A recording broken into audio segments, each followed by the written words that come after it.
जब राणा प्रताप किशोर अवस्था में थे, तब एक बार राणा उदय सिंह ने उनको राजमहल में बुलाया और 2 घोड़ों में से एक का चयन करने के लिए कहा। एक घोड़ा सफेद था और दूसरा नीला। जैसे ही प्रताप ने कुछ कहा, उसके पहले ही उनके भाई शक्ति सिंह ने पिता से कहा कि उसे भी एक घोड़ा चाहिए। प्रताप को नील अफगानी घोड़ा पसंद था, लेकिन वे सफेद घोड़े की ओर बढ़ते हैं और उसकी तारीफ करते जाते हैं। उन्हें सफेद घोड़े की ओर बढ़ते हुए देखकर शक्ति सिंह तेजी से घोड़े की ओर जाकर उसकी सवारी कर लेते हैं। उनकी यह शीघ्रता देखकर उदय सिंह वह सफेद घोड़ा शक्ति सिंह को दे देते हैं और नील अफगानी घोड़ा प्रताप को मिल जाता है। इसी नीले घोड़े का नाम चेतक था, जो महाराणा प्रताप को बहुत प्रिय था। इतिहासकारों के अनुसार महाराणा प्रताप के सबसे प्रिय और प्रसिद्ध नील वर्ण अरबी मूल के घोड़े का नाम चेतक था। बाज नहीं, खगराज नहीं, पर आसमान में उड़ता था, इसीलिए उसका नाम पड़ा चेतक। इसके पैरों की टाप हाथी की सूंड तक पहुंचती थी और प्रताप ऊपर बैठे दुश्मन पर वार करते थे।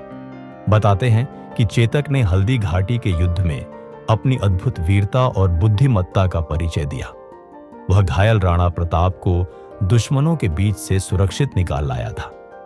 इसी दौरान एक बरसाती नाला लांघते वक्त वह घायल हो गया और वीरगति को प्राप्त हुआ। इस नाले को अकबर की मुगल सेना पार नहीं कर सकी थी।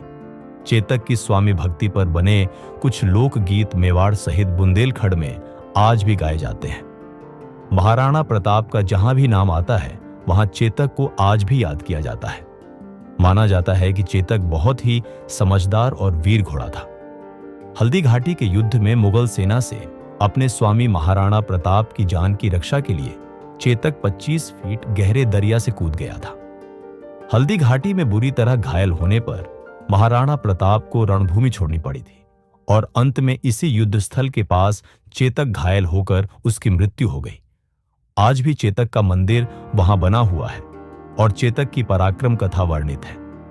उस समय चेतक की अपने मालिक के प्रति वफादारी किसी दूसरे राजपूत शासक से भी ज्यादा बढ़कर थी।